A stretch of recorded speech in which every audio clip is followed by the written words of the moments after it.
こんにちは、ケイリンです。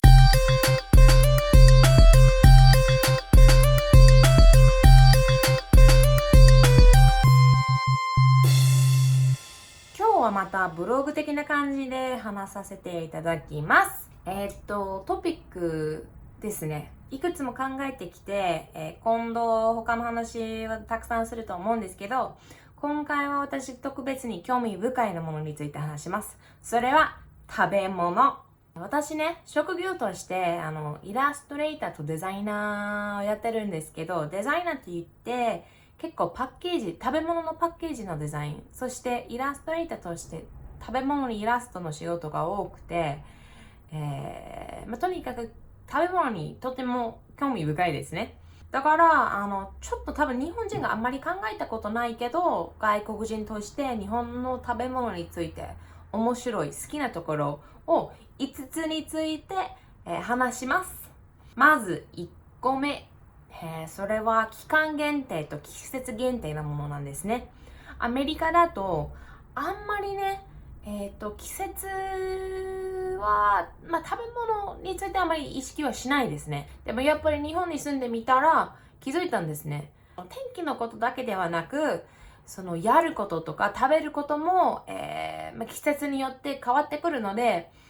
アメリカよりもちょっと季節のことを意識することになるんですね。ということで、季節限定とか期間限定の文化が、アメリカより全然あるんですね。私は、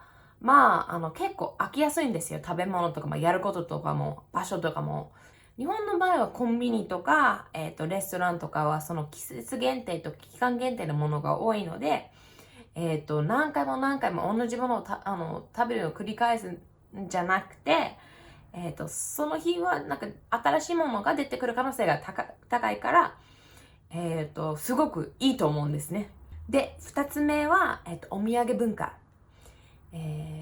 アメリカね、ないんですよ。お土産って言っても、結構安っぽいキーホルダーとか、冷蔵庫のマグネットとかぐらいなんですけど、日本はそういう食べ物のお土産がすごく素敵だと思うんですね。環境には良くないんですけど、デザイナーとしてまずパッケージがすごく綺麗なんですね。普通にコンビニとかスーパーで並ぶ食べ物のパッケージと比べて、お土産は、贈り物になりますので、おしゃれをちょっと優先する。中身の話もそうなんですけど、すごい綺麗なものが多いですね。しかも、めんどくさいっていう人もいるんですけど、私逆に人のために買い物するのが好きだから、お土産を買うのが好きなんですね。見た目の話とか味の話とか、その場所の味。アメリカはアメリカの味とか、この会社の味だけど、例えばミネソタはこういう食べ物とか、ニューヨークはこういう食べ物とか、それはあんまりなくて、日本はそういう街のこととか、県のこととか、もうちょっと、このところはこの味で有名だから、お土産にはしてるところが多いから、それがすごく素晴らしくて、日本はちょっと独特な文化だと思います。そして、三つ目。それは、日本のバラエティ番組とかテレビ番組とか、なぜかね、外国人はよくこういうところを文句言うんですけど、私大好きなんですね。日本のテレビとかは、食べ物のお話は多すぎるっていう外国人が多いんですね。で、確かにアメリカのテレビと比べて、お店を紹介するバラエティ番組とか、料理を紹介する番組とかが多いですね。でも私もともと食べ物に興味があって、そして、私東京に住んでるんでしょ？で、東京の店を紹介する番組が多いから、バラエティテレビとかで美味しそうな店はちょっと Google マップとかにピンをつけて、店とかに行ったりするんですよ。だから、美味しく食べ物を見せてくれて、ちょっと参考にはなるので、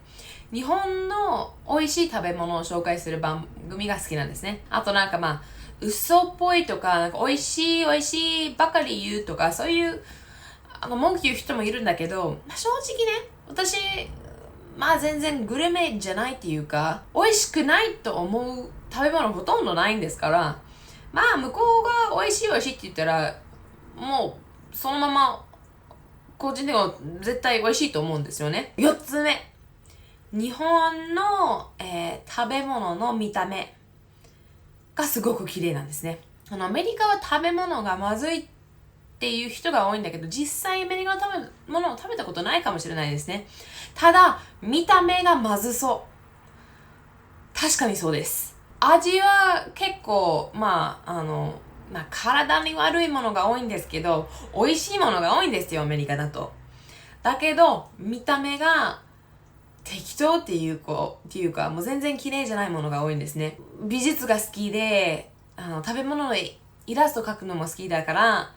日本のその目で食べる文化がすごくいいと思うんですよ。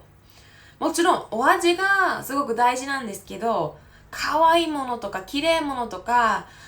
色使いがいいとか、もう本当に味だけじゃなくて、お皿のアレンジとかも意識する日本の文化が、本当に尊敬して、だから、日本に来る前にはあんまり食べ物にイラスト描く興味がなかったんですよ。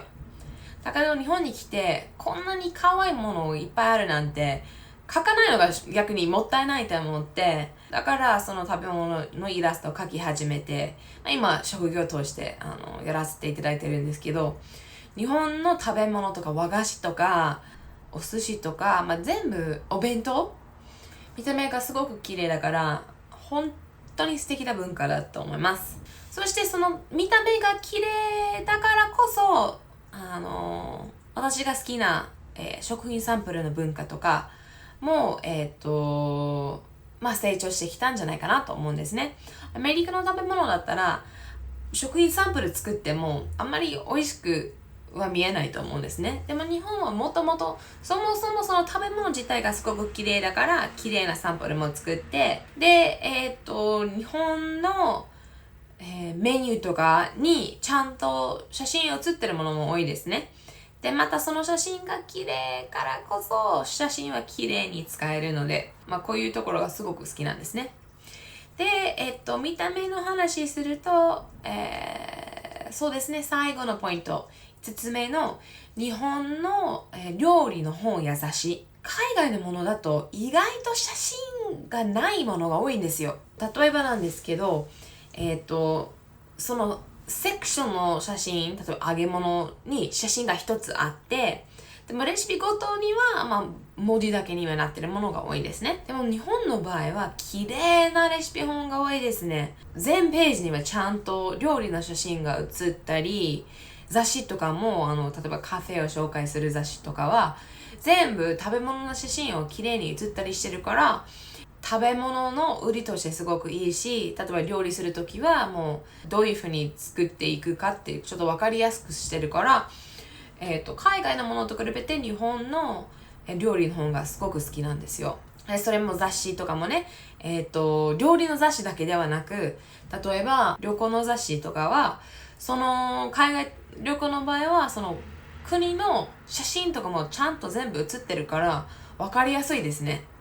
日本の料理、食べ物についての本とか雑誌とかは海外のものよりも分かりやすくて、美味しく写ってるから、本当に海外のものはもう使ってないです。海外の料理とかアメリカの料理の本も結局日本で買ってるものをよく使ってます。それからインターネットのレシピとか使ったりするんですけど、海外の料理本はあんまりもう使わないようになってきたんですね。どうしてもちょっとアメリカのものだとちょっとがっかりするっていうか。っていうことで、今日の5つの、日本の食べ物について、その外国人目線から見て、いいところを紹介してきました。見てくれてありがとうございます。次回は、また、そうですね、食品サンプルの動画をアップするんですけど、その次はまたブログやりますので、ちょっと気になる話とか、話してほしいこととかあったら、コメントの方でぜひ教えてください。ありがとうございます。チャンネルにまだ登録がお済みではない方、この画面の下にある URL で登録お願いします。ソーシャルメディアでもぜひフォローしてください。またねー。